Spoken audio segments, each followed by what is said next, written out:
Hello all my dear students, आप सभी के एक बार फिर से मैं संदीप त्रिपाठी अपने यूट्यूब चैनल इंग्लिश वाइब्स पे बहुत बहुत स्वागत करता हूं।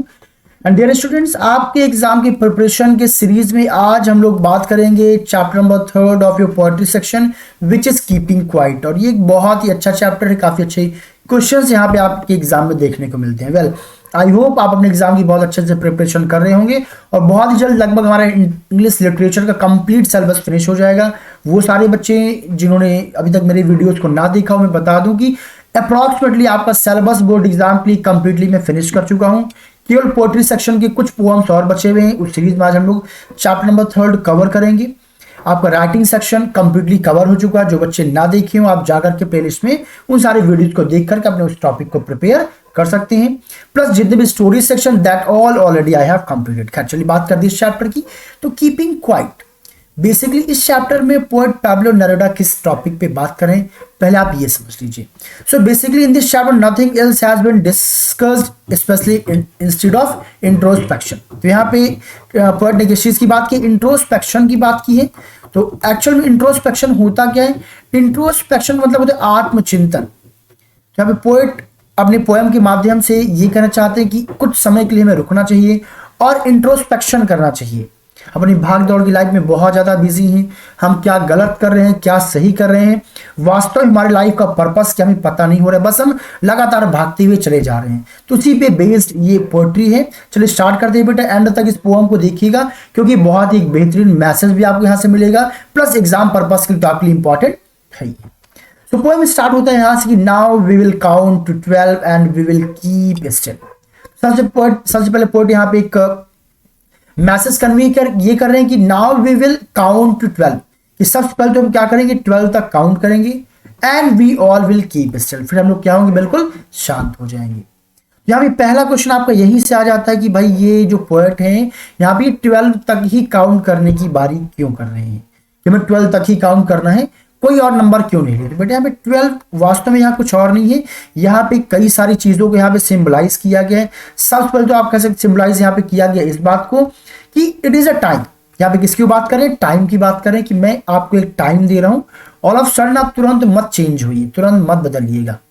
आई एम गिविंग यू टाइम, मैं 12 तक गिनूंगा, फिर जो मैं सजेशंस दे रहा हूं उसके लिए खुद को प्रिपेयर करिए और फिर उस पर आप इंट्रोस्पेक्शन करिएगा। दूसरा यहाँ पे 12 का मतलब क्या है कि हमारी जो वॉच आवर्स बेसिकली घड़ी होती है उसमें बेसिकली 12 आवर्स होते हैं, 1 to 12। तो वो क्या करें, जो 1 to 12, तो आप देखेंगे 12 के बाद से 1 स्टार्ट होता है, यानी यहीं से एंड होगा और यहीं से फिर एक नए समय का प्रारंभ भी होता है। इसलिए भी यहाँ पे शायद प्रोबेबली पोएट ने क्या यूज किया है, 12 यूज किया है कि 12 तक गिनूंगा। 12 से क्यों, 1 to 12 में आपको पूरा आपका जो भी पेंडिंग वर्क है उसे फिनिश कर लीजिए, फिर खुद को रेडी कर लीजिए मेरी बातों को सुनने के लिए, जो भी एडवाइजरी में या जो भी इंस्ट्रक्शंस मैं आपको देना चाह रहा हूं। या फिर यहाँ पे 12 क्या हो सकते हैं, 12 यहाँ पे मंथ्स की बात भी हो सकती है, that 12 months in a year. जो 12 महीने होते हैं वो 12 महीने जो साल भर आप क्या करते हैं, यहाँ वहां परेशान रहते हैं कई सारी चीजों में, तो शायद उस चीज के लिए भी आप यहाँ पे क्या कर रहे हैं, एक मैसेज कन्वे कर रहे हैं। तो यहाँ पे कई सारी मीनिंग्स निकल के आ रही है 12 की, that all you can mention in your exam. क्या, चलिए यहां से हम बात करते हैं नेक्स्ट। और इसके बाद हमें क्या करना है, we all will keep still. और इसके बाद आपने जितनी भाग दौड़ कर ली उसके प्लीज कुछ समय के लिए रुकिए और बिल्कुल शांत हो जाइए। आपके लाइफ में जितनी भी भागा दौड़ी मची हुई है उसको कुछ देर के लिए विराम दीजिए। फिर आगे वो क्या करें, for once on the face of earth. और जब ऐसा होगा, जब सब लोग क्या होंगे, बिल्कुल शांत, we all will keep still, हम सब लोग जब शांत हो जाएंगे तो जो शांति का ये माहौल होगा कहां पे होगा, once on the face of earth let's not speak in any language.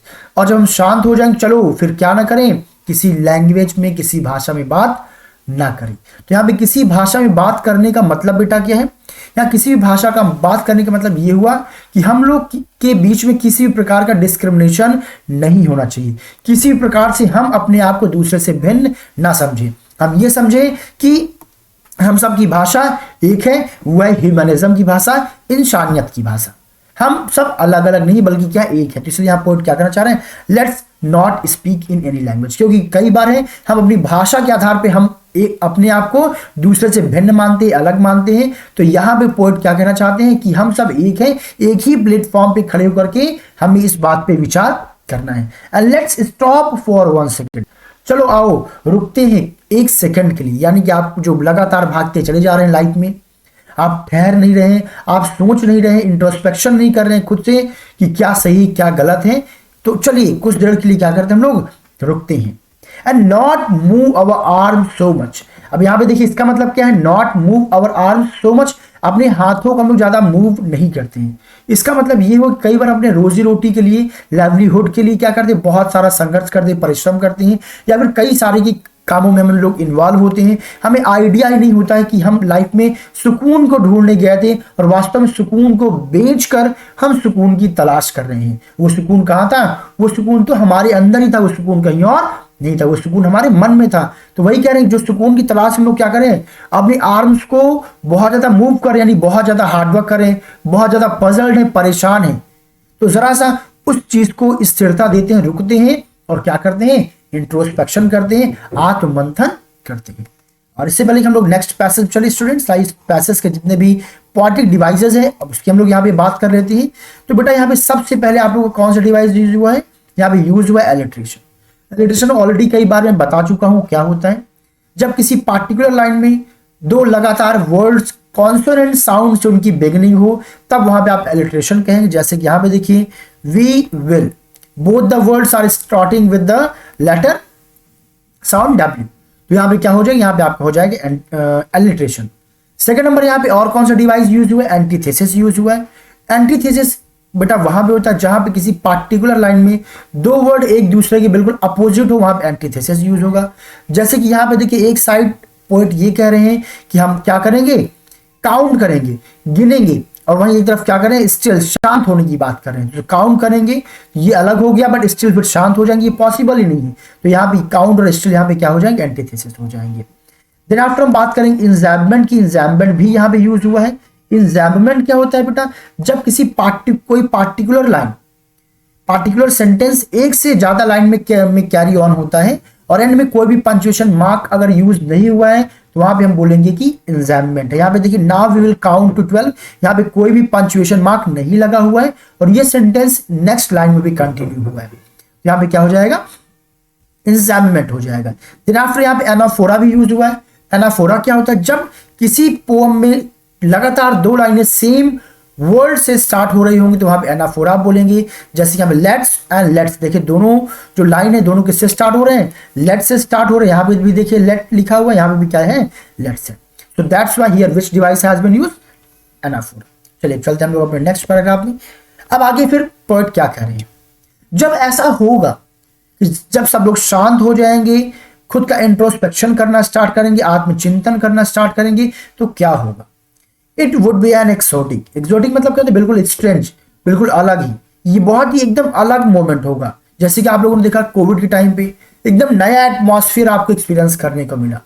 तो वही वो कह रहे हैं, जब ये भाग दौड़ से भरी हुई दुनिया, जैसे सब लोग बिल्कुल क्या हो जाएंगे, शांत हो जाएंगे, कोई किसी को परेशान नहीं कर रहा होगा, किसी प्रकार का करप्शन नहीं होगा, सब आत्मचिंतन में लगे होंगे, तो ऐसा माहौल हमारी इस पृथ्वी पे बहुत ही एक्सोटिक मोमेंट होगा, बहुत ही डिफरेंट, बहुत ही रेयर मोमेंट होगा।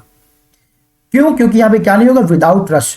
बेसिकली यहाँ पोएट ये कहना चाह रहे हैं कि हमारा जो ये वर्ल्ड है हमेशा रश से, भीड़ भाड़ भरी जिंदगी से भरा हुआ होता है।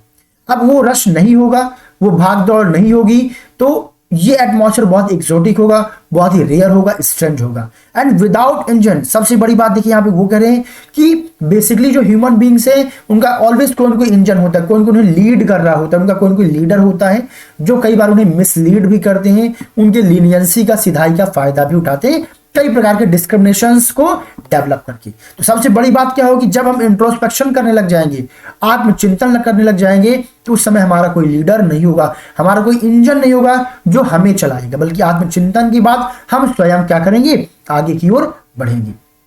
फिर क्या होगा, we would all be together.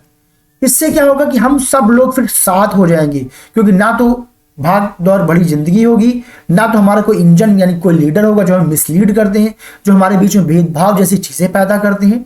इससे क्या, we would all be together, हम सब लोग फिर एक ही प्लेटफॉर्म में होंगे, एक ही धागे के हम लोग हिस्से होंगे, इन अ सडन स्ट्रेंजनेस।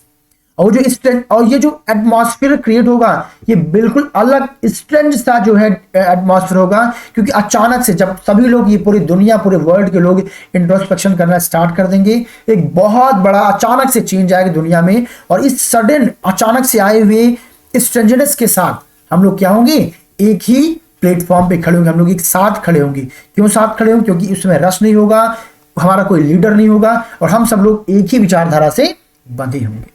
अब यहाँ पे बेटा हम बात कर लेते हैं कौन कौन से डिवाइसेस, इंपॉर्टेंट डिवाइसेस यहाँ पे यूज हुए हैं। तो सबसे पहले यहाँ पे रेपिटेशन आप देख पा रहे होंगे यूज हुआ है। जैसे कि यहाँ पे देखिए वी वुड यहाँ पे देखिए W से स्टार्ट हो रहा है, तो यहाँ पे क्या है, यहाँ पे हम बोलेंगे एलिट्रेशन। क्या है यहाँ पे? एलिट्रेशन यूज हुआ है। यहाँ पे देखिए आप सडन स्ट्रेंजनेस, यहाँ पे देखिए S और S से ये दोनों स्टार्ट हो रहा है, तो यहाँ पे क्या हो जाएगा, एलिट्रेशन हो जाएगा। अब बात करते हैं यहाँ पे हम लोग रेपिटेशन की। तो यहाँ पे देखिए आप विदाउट एंड विदाउट ये यूज हुआ है। तो जब किसी पार्टिकुलर सेंटेंस में कोई सेम वर्ड रिपीट हो रहा होता है बेटा, तो उसे हम लोग क्या बोलते हैं, हम लोग रेपिटेशन बोलते हैं। तो without and without 2 times use हुआ है, तो यहाँ पे रेपिटेशन भी है, प्लस साथ ही यहाँ पे एजोनेंस है। देखिए एजोनेंस क्या होता है, जहां पे कोई पार्टिकुलर साउंड बहुत ज्यादा किसी लाइन में प्रोमिनेंट होता है, बहुत ज्यादा यूज हुआ होता है, तो उसे हम लोग क्या बोलते हैं, वहां पे बोलते हैं हम लोग एजोनेंस। अब एजोनेंस देखिए यहाँ पे हम कहाँ पा सकते हैं, जैसे कि ये लाइन यहाँ पे आप देखेंगे कि वुड में देखिए ओ, एक्सोटिक में भी ओ है एंड मोमेंट में भी ओ है, और यही लाइन आगे भी कंटिन्यू हुई है, तो यहाँ पे भी विदाउट में ओ, फिर यहाँ पे भी ओ है, वुड में ओ है, टुगेदर में ओ है।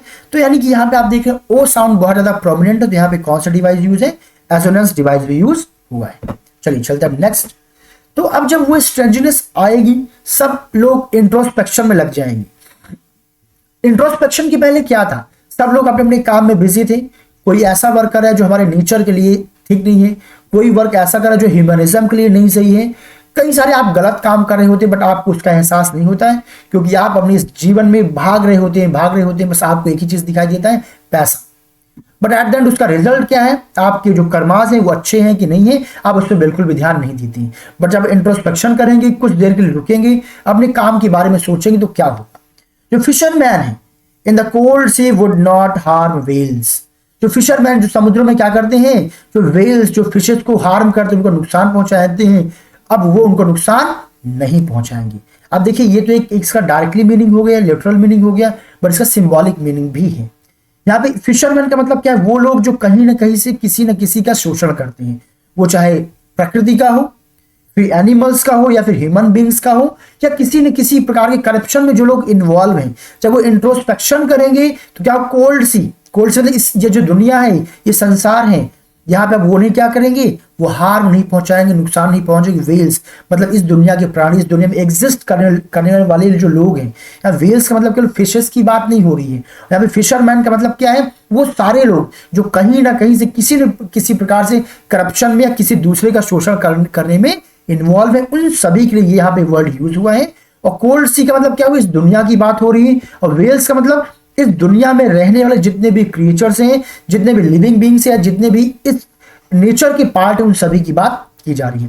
कि जब वो इंट्रोस्पेक्शन करेंगे तो उन्हें एहसास होगा कि वो क्या गलत कर रहे हैं, क्या सही कर रहे हैं। जब उन्हें एहसास होगा तो फिर क्या होगा कि वो लोग इन लोगों को नुकसान नहीं पहुंचाएंगे। And the man gathering salt, वो लोग जो नमक इकट्ठा कर रहे हैं, would look at his hurt hands, वो क्या करेंगे, अपने घाव से भरे हुए हाथों को देखेंगे। ये इसका लिटरल मीनिंग हो गया, बट सिंबॉलिक मीनिंग इसका बेटा बिल्कुल डिफरेंट है। द मैन गैदरिंग सॉल्ट, यहाँ पे सॉल्ट का मतलब क्या है, अपने लाइवलीहुड के लिए, अपने डिजायर्स को फुलफिल करने के लिए, अपनी इच्छाओं की पूर्ति के लिए। यहाँ पे सॉल्ट का मतलब क्या है, हम अपनी लाइफ में कई सारे काम करते हैं, किस चीज के लिए, अपने रिक्वायरमेंट्स को पूरी करने के लिए। बट उन रिक्वायरमेंट्स को पूरी करते करते कई बार हम भूल जाते हैं कि हमारे लाइफ का पर्पस क्या है, मकसद क्या है। कई बार हम खुद से अपने लाइफ का मकसद भूल जाते हैं कि लाइफ सिंपल, स्मूथ और सुकून से भरा हुआ होना चाहिए। उसमें कई बार हम खुद से स्वयं को चोट पहुंचा लेते हैं, अपने आप को, अपने जीवन को चोट पहुंचा लेते हैं। तो वही कह रहे हैं, वो लोग जो लगातार किस चीज में परेशान है, सॉल्ट, नमक, यानी कि अपनी लाइवलीहुड, जीवन यापन के लिए जो पैसे इकट्ठे करने में, लग्जूरियस चीजों को इकट्ठा करने में लगे हुए हैं, कम से कम जब वो इंट्रोस्पेक्शन करेंगे तो देखेंगे कि यहां तक आने में हमने अपने हाथों को कितना चोट पहुंचाया, यानी कि हमारा जीवन जो वास्तव में होना चाहिए उतना नहीं है। वही कहेंगे कि सुकून की तलाश में चला था, किस चीज को, सुकून को बेच कर ही सुकून की तलाश में हम निकल पड़े थे। उन्हें इस चीज का क्या होगा, एहसास होगा। अब यहाँ पे हम बात करते हैं पोएटिक डिवाइसेस की, कि कौन कौन से पोएटिक डिवाइसेस यहाँ पे स्टूडेंट्स यूज हुए हैं। So now let's talk over it. So सबसे पहले यहाँ पे देखिए एलिट्रेशन यूज हुआ। अब तक आपको एलिट्रेशन पता चल गया होगा कि एलिट्रेशन एक्चुअल में क्या। एलिट्रेशन वो होगा जहाँ पे सेम जो वर्ड्स होंगे दो लगातार, उनकी जो शुरुआत होगी सेम कॉन्सोनेंट साउंड से होगा। जैसे कि यहाँ पे आप देखिए हर्ट हैंड्स, तो हर्ट हैंड्स में आप यहाँ पे एंड में क्या पाएंगे कि एच एंड एच दोनों लेटर्स एच से स्टार्ट हो रहे, तो यहाँ पे आप क्या बोलेंगे, यहाँ पे क्या यूज हुआ है, एलिट्रेशन यूज हुआ है। प्लस अगर हम बात करें एजोनेंस की, तो एजोनेंस ऑलरेडी मैंने आपको बताया कि जहां पे बेटा वॉवल साउंड किसी पार्टिकुलर लाइन में बहुत ज्यादा प्रोमिनेंट होगा, तो वहां पे आप क्या बोलेंगे कि यहाँ पे क्या यूज हुआ है, यहाँ पे यूज हुआ है एजोनेंस। जैसे कि यहाँ पे देखिए एंड में ए है, मैन में ए है, गैदरिंग में ए है, सॉल्ट में भी है। तो लगभग जो ए साउंड है बहुत ज्यादा प्रोमिनेंट है, सबसे ज्यादा यहाँ पे इस पार्टिकुलर लाइन में यूज हुआ है। तो यहाँ पे आप कह सकते हैं कि क्या है यहाँ पे एजोनेंस। साथ ही साथ बेटा यहाँ पे इंजाममेंट का भी यूज हुआ है। इंजाममेंट क्यों यूज हुआ, देखिए ये जो लाइन है फिशरमैन इन द कोल्ड, यहां से ये सेकंड लाइन में भी कंटिन्यू हुआ, थर्ड लाइन में भी कंटिन्यू हुआ और फोर्थ लाइन में आकर के फिनिश हुआ है। और किसी भी लाइन के एंड में क्या यूज नहीं हुआ है, कॉमा यूज नहीं हुआ है। So that's why we can say that यहाँ पे और एक डिवाइस यूज हुई जो कि क्या है, इंजाममेंट। ओके एवरीवन, चलिए मूव करते हैं नेक्स्ट पैराग्राफ में। तो अब यहाँ पे पोएट क्या करें, एंड दोज वो लोग जो क्या करें, हु प्रिपेयर ग्रीन वॉर्स, जो ग्रीन वॉर्स करते हैं। ग्रीन वॉर्स का मतलब क्या है, एक ऐसा वॉर जो नेचर के अगेंस्ट हो। हम लोग पेड़ क्या कर रहे हैं, डिफॉरेस्टेशन कर रहे हैं, पेड़ों को लगातार काटते जा रहे हैं। हम लोग कई सारे ऐसे एटॉमिक बॉम्ब्स का यूज करते हैं जो हमारे अर्थ के लिए बहुत ही ज्यादा क्या है, हार्मफुल है। कई सारे ऐसे पोल्यूशन, मतलब बहुत सारी चीजें ऐसे हम एक्टिविटीज अपने लाइफ में कर रहे हैं, somehow that is really dangerous for our nature. तो यहाँ पे वो उन लोगों की बात की जा रही जो लोग क्या कर रहे हैं, ग्रीन वॉर्स कर रहे हैं, जैसे कि Wars with gases. Wars with gases का मतलब क्या हुआ, वही एटॉमिक बॉम्ब्स वगैरह यूज कर रहे हैं, या फिर जो हानिकारक जो हार्मफुल जो गैसेस कहीं कहीं प्रोड्यूस हो रही हैं, उन सब की बात की जा रही है। एंड वॉर्स विथ फायर, यानी कि जो भी फायर आर्म्स हैं उनका यूज कर रहे हैं। वो सारी चीजें क्या है, अगेंस्ट है, किसके अगेंस्ट, हमारे नेचर के अगेंस्ट है, हमारे नेचर को वो नुकसान पहुंचा रही है। क्या यहाँ पे पोर्ट क्या कह रहे हैं, चलिए ठीक है आप वॉर कर रहे हैं, युद्ध कर रहे हैं, war with gases, war with fire, लेकिन होगा क्या, अगर आपको विक्ट्री भी मिल जाएगी, बट दिक्कत क्या होगी, विक्ट्री विथ नो सर्वाइवर्स। आपको ऐसे की सफलता मिल गई, आप एटॉमिक बॉम्ब्स की बात करते हैं, आप परमाणु हमले की बात करते हैं, अगर आप परमाणु हमले करेंगे और अंत में जब पूरी इंसानियत खत्म हो जाएगी तो आप इकलौते अगर बचेंगे भी, तो आप शासन किसके ऊपर करेंगे।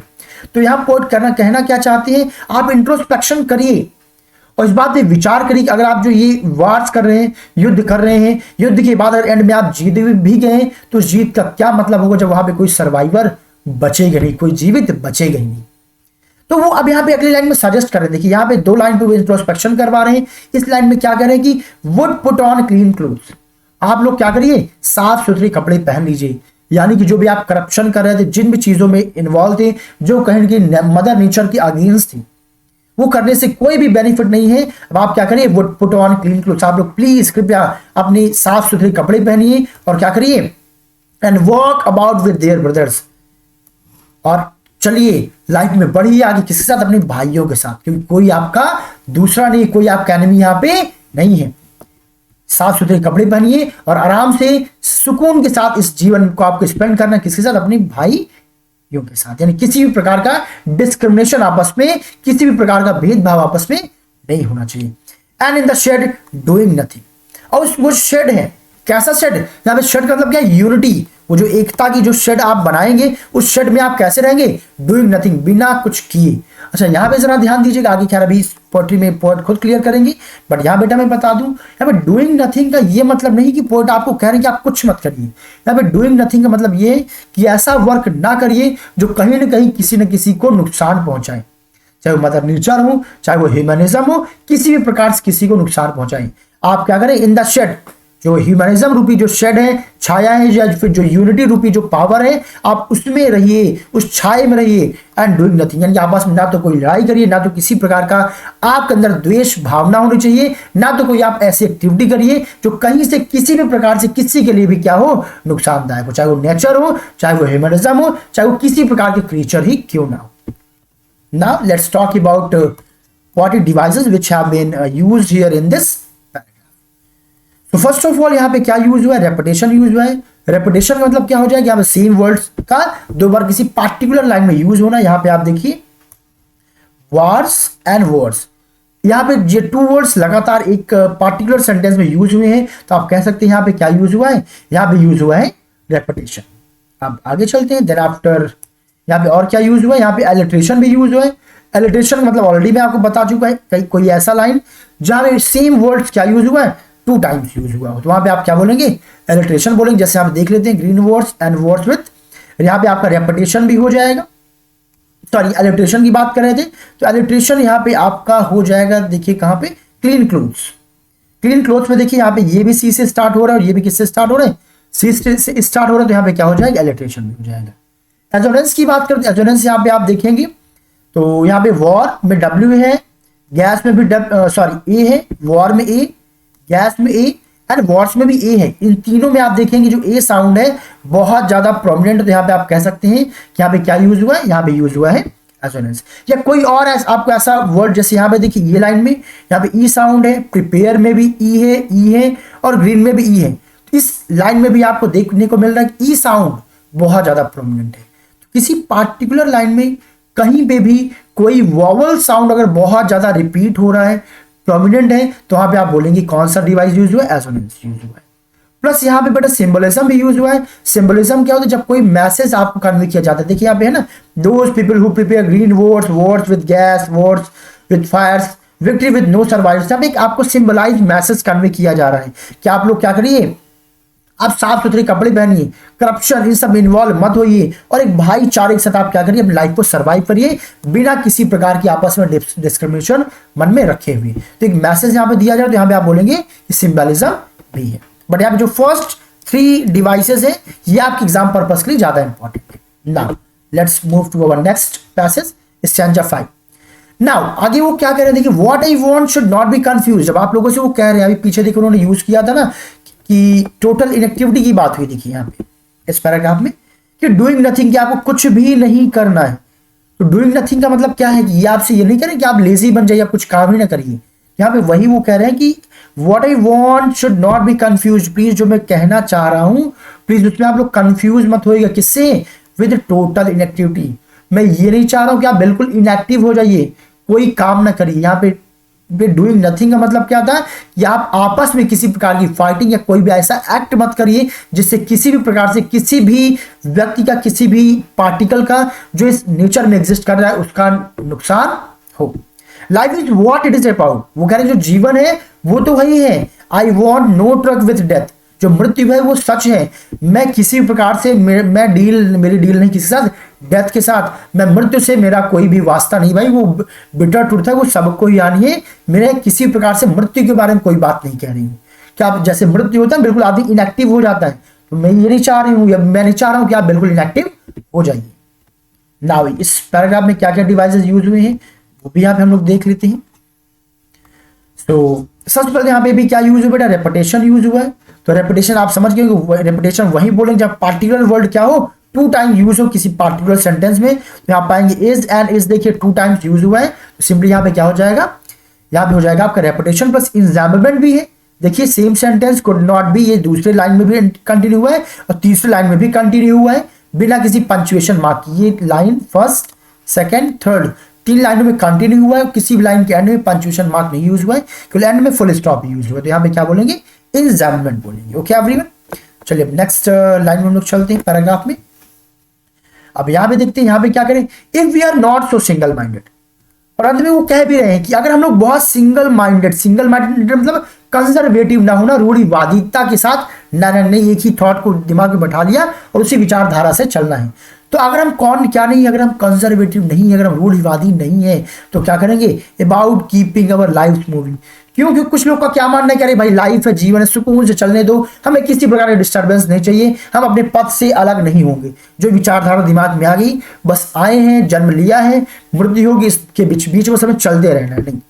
तो ये कंजर्वेटिव थॉट है। पोइट क्या करे, ये रूढ़िवादिता वाली विचार, हमें इसे बदलना चाहिए। For once could do nothing, चलो और आप लगातार जीवन में भागते तो रहे ही, आप कहते हैं जीवन तो बस चलने का, चलते रहो चलते रहो चलते रहो, बट पोएट कहे नहीं, ऐसा नहीं है, जीवन चलते का नाम नहीं है। आप बीच में रुकिए, ठहरिए, इंट्रोस्पेक्शन करिए, आत्मचिंतन करिए कि जिस रास्ते में आप चल रहे हैं वो रास्ता बेहतर है कि नहीं। आप इंसान हैं, आप ह्यूमन बींग्स हैं, ह्यूमनिज्म के लिए वो रास्ता फेवरेबल है कि नहीं। इसके लिए आपको क्या करना पड़ेगा, वंस कुड डू नथिंग, एक बार क्षण भर के लिए आप रुकिए, कुछ मत करिए। हाँ, आप कंजर्वेटिव हो सकते हैं कि नहीं हमें चलते रहना है, लगातार काम करना है, हमें रुकना नहीं है, बट कृपया 2 मिनट के लिए रुकिए। तो for once could do nothing, कुछ क्षण के लिए आप तो रुकिए और क्या करिए, कुछ मत करिए। क्या करिए आप, इंट्रोस्पेक्शन करिए, आत्मचिंतन करिए।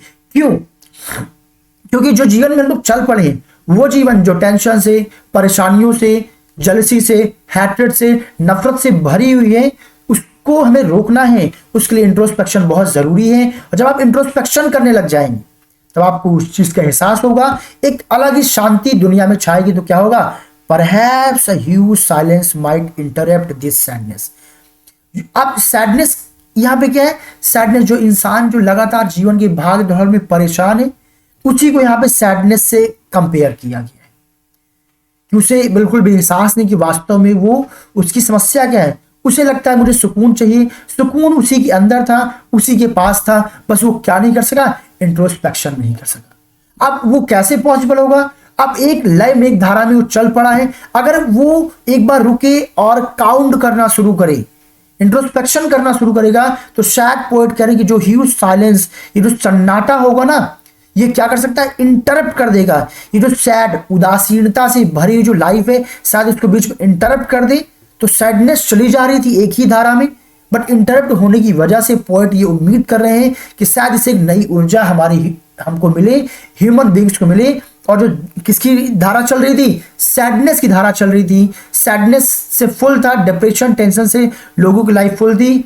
उस इंट्रोस्पेक्शन के बाद शायद उनकी जो सैडनेस है उस पर फुल स्टॉप लग जाए और ह्यूमन बींग्स आगे परेशान ना हो, शायद उन्हें अपने जीवन का मकसद पता चल जाए। तो इसीलिए वो क्या करें, किस चीज को इंटरप्ट करने की बात कर रहे हैं, और उनकी उम्मीद क्या है कि सैडनेस खत्म होगी और एक ऑप्टिमिज्म से भरी हुई लाइफ आगे स्टार्ट होगी। किस वजह से, इंट्रोस्पेक्शन, अगर कोई व्यक्ति कुछ क्षण के लिए रुके, कुछ ना करे और क्या करे, इंट्रोस्पेक्शन करे, आत्मचिंतन करे, तो जो सन्नाटा पूरी दुनिया में छाएगा, उस सन्नाटे की वजह से हो सकता है कि इंसान को ये पता चल जाए कि वो क्या गलती कर रहा था, किस वजह से वो उदास था, और फिर आगे उसको मकसद मिल पाए। और नेवर अंडरस्टैंडिंग अवर सेल्फ, हमारी दिक्कत क्या थी, क्योंकि हम खुद को समझ ही नहीं पा रहे थे, खुद के जीवन को वक्त दे ही नहीं रहे थे, बस जीवन में भागे चले जा रहे थे पैसे के पीछे, अपने लग्जूरियस लाइफ के पीछे। बट वास्तव में लाइफ का मतलब हम भूल गए थे, हम खुद को ही नहीं समझ पा रहे थे। क्यों, क्योंकि भाग दौड़ भरे जीवन में हम लोग परेशान थे, खुद को वक्त नहीं दे रहे थे। And threatening our self with death, और हमेशा खुद को किस चीज की धमकी देते हैं, डेथ, मृत्यु मृत्यु मृत्यु। तो पोएट यही कहना चाह रहे कि आप मृत्यु तो क्या है, अटल सत्य है, वो तो आनी है, बट इन बिटवीन आपके लाइफ का मकसद क्या, आप उसको भी समझिए। जो आप वर्क कर रहे हैं वो कितना बेहतर है ह्यूमनिज्म के लिए, कितना बेहतर नहीं, उसको समझिए। और उसका सबसे अच्छा रास्ता क्या है, इंट्रोस्पेक्शन, यानी कि आप रुकिए, मैं 12 तक गिनूंगा, यानी आपको वक्त दे रहा हूं कि रुकिए और मंथन करिए, फिर डिसाइड करिए। अब देखिए यहाँ पे हमने पोएटिक डिवाइस मिस कर दिया। चलिए, तो यहाँ पे पोएटिक डिवाइसेस की बात कर लेते हैं, कौन कौन से पोएटिक डिवाइसेस जो इंपॉर्टेंट है आपके एग्जाम पर्पज से, हम लोग उसको डिस्कस कर लेते हैं। सबसे पहले तो यहाँ पे भी क्या यूज है भाई, एलिट्रेशन यूज हुआ है। देखिए यहाँ पे यूज हुआ है वीवर, तो यहाँ पे देखिए WNW से स्टार्ट हो रहा है, ठीक है, और तो कहीं पे यहाँ पे नहीं, almost I think done, well कहीं पे आपको मिले ध्यान दीजिएगा।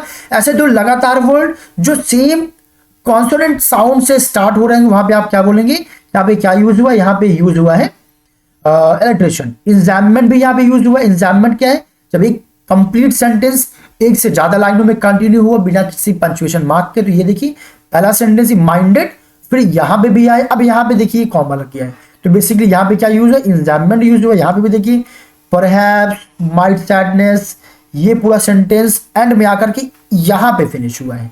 तो लगभग 5 लाइंस में कंटिन्यू हुआ। तो यहाँ पे आप क्या बोलेंगे, यहाँ पे क्या यूज हुआ है, इंजैम्पमेंट। यहाँ पे कई जगह पे आप एजोनेंस भी देखेंगे, एजोनेंस ऑलरेडी मैं बता चुका हूँ, वोवल साउंड का किसी पार्टिकुलर लाइन में काफी ज्यादा कंटिन्यू होना। तो यहाँ पे देखिए जैसे कि अगर हम बात करें यहाँ पे ओ साउंड की, अबाउट में भी ओ है, आवर में भी ओ है और मूविंग में भी ओ है।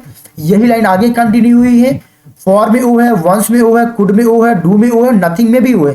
तो यहाँ ओ क्या है, काफी ज्यादा प्रोमिनेंट है। तो यहाँ पे और क्या डिवाइस यूज हुआ है, एजोनेंस यूज हुआ है। चलिए अब लास्ट पैराग्राफ में हम बात करते हैं। अब क्या है, कह रहे हैं यहाँ पे point, perhaps the earth can teach us as when everything seems dead and later proves to be alive. बहुत अच्छी लाइन यहाँ पे बेटा बोली गई है। कई बार होता है कि हम लाइफ में चल रहे हैं, बिल्कुल परेशान हैं, हमें लगता है सब कुछ खत्म हो गया, लाइफ में कुछ नहीं, बस यही है, टेंशन है, डिप्रेशन है, परेशानियां हैं। बट नहीं, हमें अगर मोटिवेशन चाहिए, हमें अगर ऑप्टिमिज्म चाहिए, तो सबसे अच्छा एग्जाम्पल हमें पृथ्वी दे सकती है, अर्थ दे सकती है। क्यों?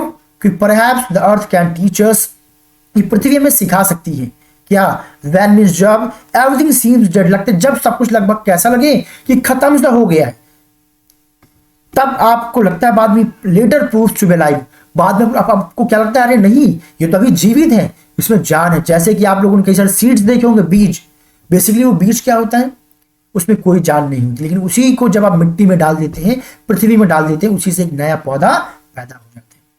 कई बार कई सारे ऐसे प्लांट्स होते हैं जो आपको देखेंगे क्या, बिल्कुल खत्म हो गए, एक टाइम बाद आप पाते कि नहीं, फिर से वो प्लांट ग्रो कर गया, फिर से वो प्लांट बड़ा हो गया।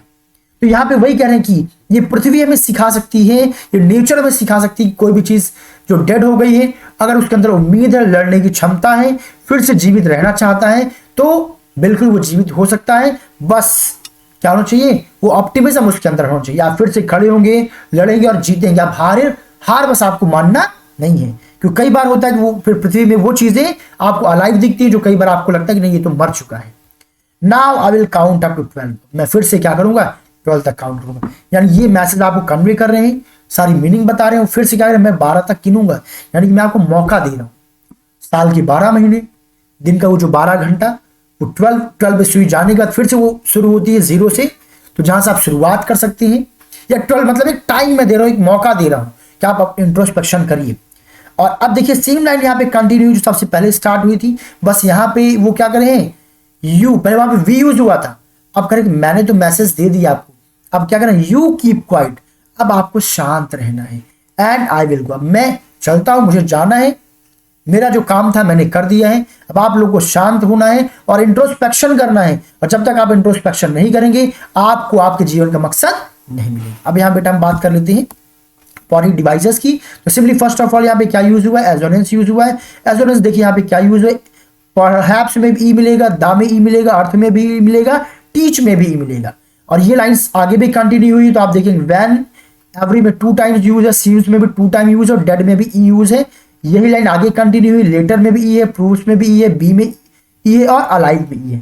तो इस पूरे में आप क्या पा रहे हैं, इस पूरे में क्या यूज हुआ है, इस पूरे में यूज हुआ ई यानी एजोनेंस है। प्लस यहाँ पे पर्सोनिफिकेशन यूज हुआ है। पर्सोनिफिकेशन देखिए यहाँ पे जो चीज डेड हो, जो पृथ्वी है, पृथ्वी का ऐसा ह्यूमन बीइंग रिप्रेजेंट किया जा रहा है कि भाई जो डेड है बाद में क्या हो जाएगी, फिर से वो अलाइव हो जाएगी, फिर से वो जीवित हो जाएगी। तो यहाँ पे पर्सोनिफिकेशन भी यूज हुआ है। प्लस यहाँ पे इंजाममेंट भी यूज हुआ। देखिए ये पार्टिकुलर सेंटेंस 3 लाइनों में कंटिन्यू हुआ है, तो यहाँ पे इंजाममेंट भी यूज हुआ है। So dear students, I hope explanation आपको अच्छे समझ में आ गया होगा। और प्लीज अगर आपको एक्सप्लेनेशन समझ में आया है, कहीं भी कोई डाउट नहीं, तो अपने फीडबैक भी कमेंट सेक्शन में शेयर करिए। साथ ही साथ आप लोग अपने दोस्तों के साथ भी लिंक को शेयर करिए, जिससे कि ज्यादा से ज्यादा बच्चे इस वीडियो को देख पाए, आपके दोस्त देख पाए, उनका भी बेनिफिट हो पाए। और बेटा आप लोग फीडबैक जरूर शेयर किया करें, क्योंकि जब आप फीडबैक शेयर करते हैं तो मुझे एक मैसेज मिलता है कि वाकई मेरा एफर्ट, ये जो मैं कोशिश कर रहा हूं आप लोगों के लिए, आप लोग के करियर के लिए, वो बहुत ही यूजफुल है। आप लोगों के लिए मुझे मोटिवेशन मिलेगा और आगे मैं कुछ और आप लोगों के लिए प्रयास करूंगा। ऑलवेज याद रखिए कि जब तक आपका मोटिवेशन हमें नहीं मिलेगा, हमें लगता नहीं कि भाई हमारा जो कंटेंट है, जो हम वर्क कर रहे हैं, वो आपके लिए यूजफुल है कि नहीं। So don't forget to give a response. और हाँ, कहीं पे कोई डाउट आ रहा है, कुछ चीजें मिस हो रही है, तो let me know in comment section and definitely I will try to give solution of all those problems in my upcoming videos. Well चलिए इसी के साथ इस वीडियो को हम लोग सेशन यहीं पे एंड करते हैं। बढ़िया से एग्जाम के अपने प्रिपरेशन करिएगा। कहीं भी कोई स्पेशल लेक्चर की रिक्वायरमेंट हो आप मुझे बताइएगा, मैं पूरी कोशिश करूंगा घर बैठे आप लोगों की हेल्प करने की। चलिए, thank you so much everyone, see you soon with the next video.